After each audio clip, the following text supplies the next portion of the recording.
Welcome to a special critical incident report coffee break with police experts, sponsored by Axon. You can't predict when a critical incident will occur, but you can be more prepared. From virtual reality training and LTE body cameras to real-time crime centers and drone live streaming, Axon's ecosystem of connected technology services and partnerships is designed to better support first responders before, during, and after the call. But at the heart of every incident is safety.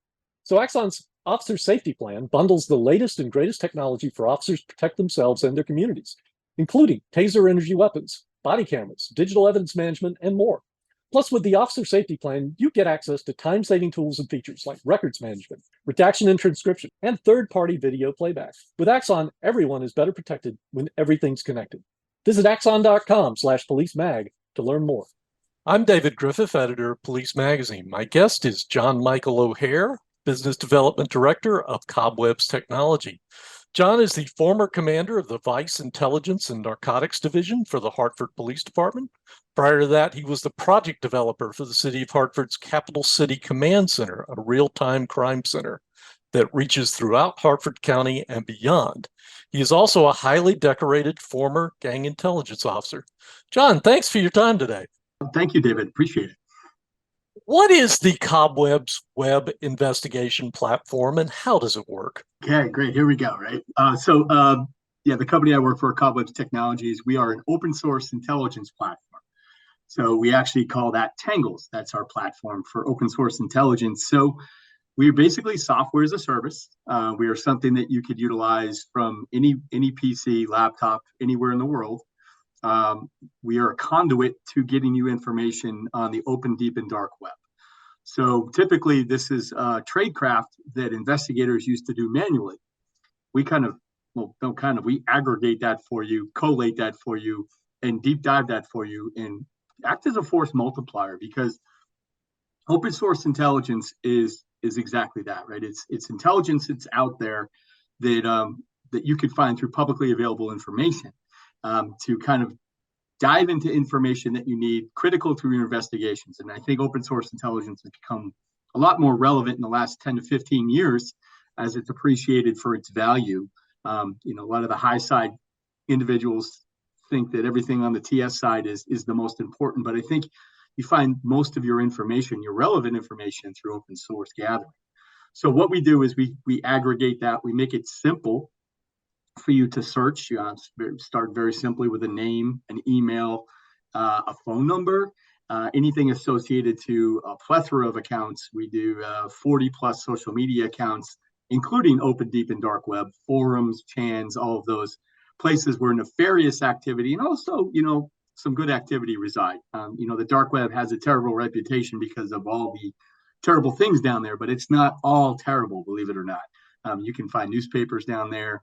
You can find information. You could even buy a car. So there's plenty you can do down there.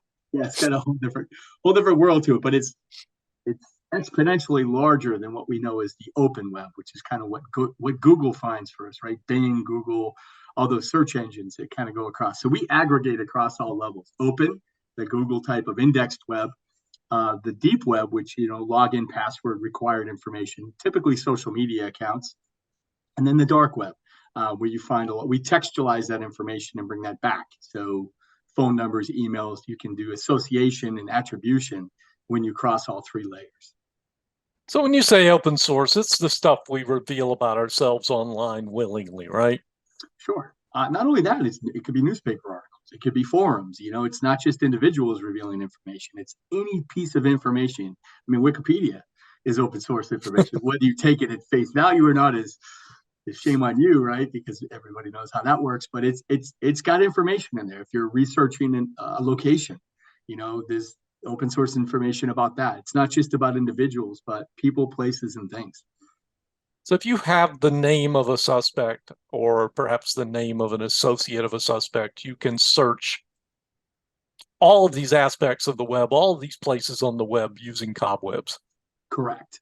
Yeah, and like I mentioned, back in the day, traditionally, we would do this through like a whitepages.com or some other pieces of information. I mean, there's pay for services like Thomson Reuters out there, TLO, that can bring in that information for you. But there's plenty out there that you can find on your own if you understand how to navigate the web. I mean, you just do a Google search for a specific item, maybe not even your name, and you look at the hundreds of thousands of results, right? How do you sift through that and kind of spearfish the information you need? That's what we do, because we combine the power of a name, of a phone number, of an email. We actually incorporate cryptocurrency, so Bitcoin wallet addresses or 100 other coins wallet addresses, things of that nature that you can find out there, because people advertise these, right? And they're associated to their name. So it's another piece of information that helps you identify who they are. Wow. Okay. Very cool. All right. So can the Cobwebs Tangle platform be used to, say, thwart an active shooter attack, such as a school shooting? Uh, so I get this question a lot, and you can never overpromise what intelligence can do for you. First and foremost, not just open source, any type of intelligence, right? It's not a silver bullet. It's not going to prevent if you don't have other information. And I know it's always looked upon, particularly with the atrocities and the school shootings that we see, that they could have done something, right? Yes and no. You have to accompany that with human intelligence. If you have some information, then yes, it becomes very, very powerful. But to promise that you can go out there and search and so-called, in quotation, scrape the entire web for threats and act to interdict is a false promise, in my opinion. Maybe it's a one in a billion. I mean, it doesn't say you don't try, right? You set up monitoring and persistent searching, and you look for, there are ways you can do it to look for specific keywords and indications that maybe an individual that you may already be looking at for another reason is kind of drifting into an environment. But just to blanketly say that this will prevent is a very dangerous path to go down, in my opinion. Having worked on some of these cases and having also reverse engineered some of these cases, yeah, I mean, let's talk about like El Paso, Texas. The individual posted on 8chan that he was going to go into Walmart and do this shooting, but he did it 8 minutes before, or I'm sorry, it was Home Depot, I believe, but 8 minutes or 15 minutes prior, and there was no attributable information to who he was or where he was.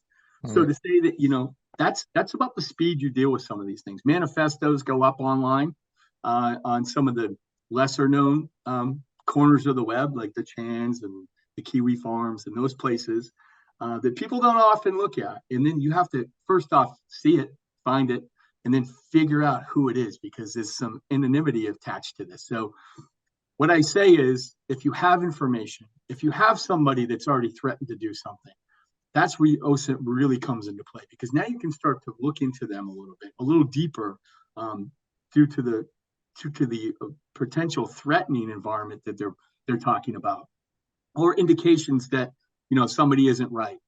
But just to blanketly say you can do that is a very dangerous. So you can't just set up a wide net looking for active shooters in your neighborhood or something. You can, and it sounds great in theory. And like I said, maybe 1 in a million, 1 in a billion, you'll find it. I mean, you do get indicators. Don't get me wrong. But as a preventative, it's something that generates a lead generator, right? You still have to figure out the who, the what, the where, the who else, everything. You're talking threat networks sometimes. Specifically like in command post environments, we would run this over major events, and you look for particular threats. Like say POTUS was coming to town, right? And we're a very divided country, so people would go online and say some really nefarious and terrible things about what they were going to do, and they're criminal. But just to deep dive that, yeah, you can cast a net and you can start to identify that. But from a school shooting perspective, it's much more refined, much more difficult, because those individuals making the threat may not mention the school, may not mention where they are. And they say, I'm going to shoot up my school tomorrow. And they've used this, we call them sock puppets or avatar accounts, right? It's not really, they don't want to be found. And I've worked on a lot of these cases. We have had a little success. I won't lie. But I think that there is too much put upon active monitoring. And companies that go out there and tell you they can do it, I think that's a really big promise for them to make, because it's a very dangerous thing to say you can do something that large. Because if it worked here, it would work on everything else in our lives, right? So give us a case study of how Cobwebs has helped a law enforcement investigation. Well, I do have one that's actually related to an active shooter, but it was very benign, right? It was an individual that was masking their appearance online, claiming they were going to shoot up a movie theater when a particular movie was coming out, and they had covered their face with makeup, so facial recognition, and done some things to contain who they were. So even active facial recognition technology that is out there, pretty good in some cases, wouldn't be able to identify them. And this also came across a large social media platform with no indication where this was going to happen or where this was being done from. So an agency picked it up. They had just had a blanket monitor for shoot up a particular movie because it was had some controversy attached to it several years ago. Let's just say it was a DC comic movie, right? So they were going to go. They were worried about some of the movements that were rallying behind this type of environment, particular group known as the incels, which had some nefarious activity. They're not a group. They're not an organized group by any means, but it's a definition of a type of individual, right? Right. And they were worried about this. So we were seeing this on some of their forums as well, right? You can look into forums and find this information. But this came across on a major platform and was put out there, and an agency picked it up down in the southwest of the United States. Doesn't mean it was going to happen there, but they found it. So they contacted the social media platform, and the return time was, the movie was kicking at midnight. This was around 4 o'clock in the afternoon. The return time was 18 hours, right, to figure out who this was, for them to do IPs, locations, everything else. It's too late. So they contacted us. We typically don't. We have an analyst team here, but and we do work alongside of our partners when they have cases like this, just because of our experience. But this isn't our bread and butter, right? We sell software, but we have an analyst team, and we worked hard because we work on cases, and we jumped in and we figured out through some reverse engineering, through some what we call social network analysis, things that you could do manually that I used to do manually that would take me 3 to 4 days. We did in about 45 minutes. Wow. So we were able to identify who this person was based on information. In fact, one really great piece of information is this individual was taking multiple pictures of themselves holding this firearm. They had thousands of photos. And we had an AI capability that could actually, it's called OCR, optical character recognition, that was able to actually extract, when we looked closely at the photograph, one of the serial numbers off the firearm. First, it identified the object as a firearm, so we were able to filter down to 6 photos, and the serial number was obtained, and we were able to give that to the agency. And with serial numbers, you can do a lot of work, right? So they were able to contact the federal authorities that regulate that and can identify where that firearm was bought and registered. It was nowhere near this state, to be honest with you. And based on some of that information, we identified the party. We identified that the party was actually hosting an event in the Northeast that same night. So it was no longer the Southwest, agency's jurisdiction or problem, but they had identified it, and it was turned over to federal authorities, and they were able to knock and talk, as we say, to this individual and find out it was really just a bunch of garbage, according to this party. I never followed up past that. So one of those, but it really, put everybody on high alert because of the activity that was supposed to happen, or they assumed was going to happen, and nobody knew where. So this is one of those success stories where you can find it, but it didn't. The agency that actually had the jurisdiction weren't the ones that found it. But thank God this other agency found it and worked it really quickly. That's really cool. Yeah. All right. How does an agency acquire Tangled? Sure. Well, we have a website. So www.cobwebs.com is my plug. We are. But you said it's software as a service, so it's a subscription-based service, right? Correct. Yes, we are a subscription-based service. We work with federal, state, and local. We are a global company. We're in 50 different countries, but here in the United States, federal, state, local, fusion center environments, real-time crime center environments, all the way down to just 20-man departments. We work 20-man women departments. We've worked with them as well. So we have a model across the board that can support any type of agency, but you can find us on our website. You can reach out to us individually. I mean, my name is pretty distinct. It's Johnmichael O'Hare. So I'm on LinkedIn. I show up. You'll look at that airbrush photo. I look a little different, but that's okay. That's what we all do on LinkedIn. But that's how they reach us. We also do 35 plus shows a year, minimum. We have a significant team now here in the United States that we built over the last couple of years. So we've had a lot of luck with that. Well, I like the personal interaction because we really get to talk and hear the problem. And we have, at this point, we've built a robust case study form. We have about 50 different case studies we've developed with success that we can show to touch everything from human trafficking, cartels. We've done a lot of overseas targeting environments, all the way down to robberies, arsons, catalytic converter thefts, and recently just did one with wildlife trafficking, which is pretty interesting. But so if you have an issue or a law enforcement issue, we can probably show you something very relevant to it. Okay. So can the average detective use this? I mean, how much training is involved? Do you have to be a criminal analyst, or do you? No, we see a mix of the two. I mean, I give kudos to my analysts all the time. I had some excellent analysts in my career.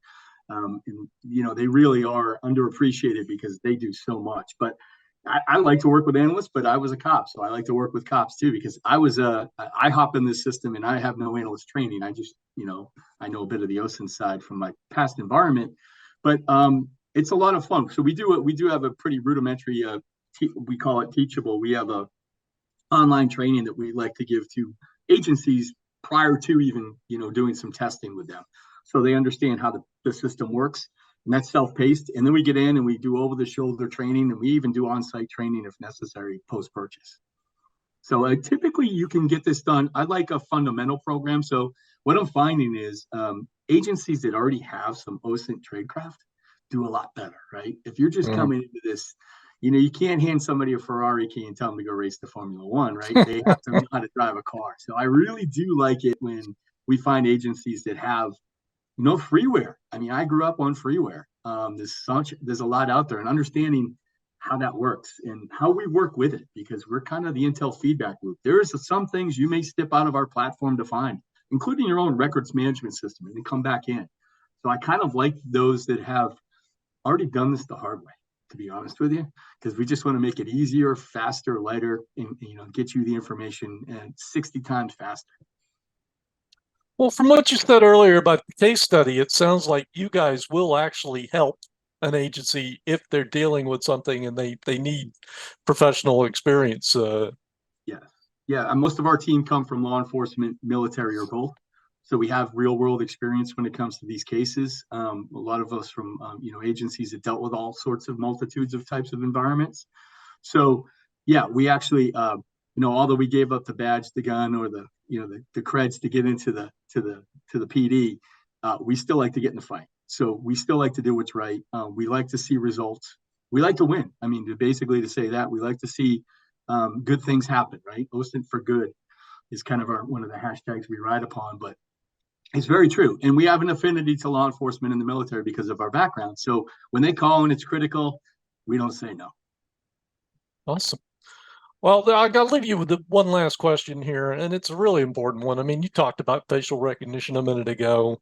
Yeah. Agencies that acquire tools like facial recognition, probably like yours, I'm not 100% sure, but they do end up in city council meetings explaining why they're using this tool and are they invading people's privacy. What is your response to that?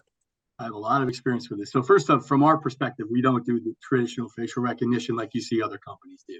So that kind of keeps us out of hot water. We have more of an internal process there where we don't go out and search externally. You can do internal, right? So that prevents anything from an investigative standpoint. You've already had a legal right to bring things down. What I like to do is make sure they fully understand intelligence models in like 28 CFR Part 23, things that resonate with how you can acquire, why you can start an investigation, why you could start to collect information on individuals or things. You have to have a threshold that's met, and they all understand that, right? That's a threat, a reasonable suspicion, whatever it is, to start an investigation. So it's not used blanketly to surveil communities. That's not fair, and that's not how it should be used, right?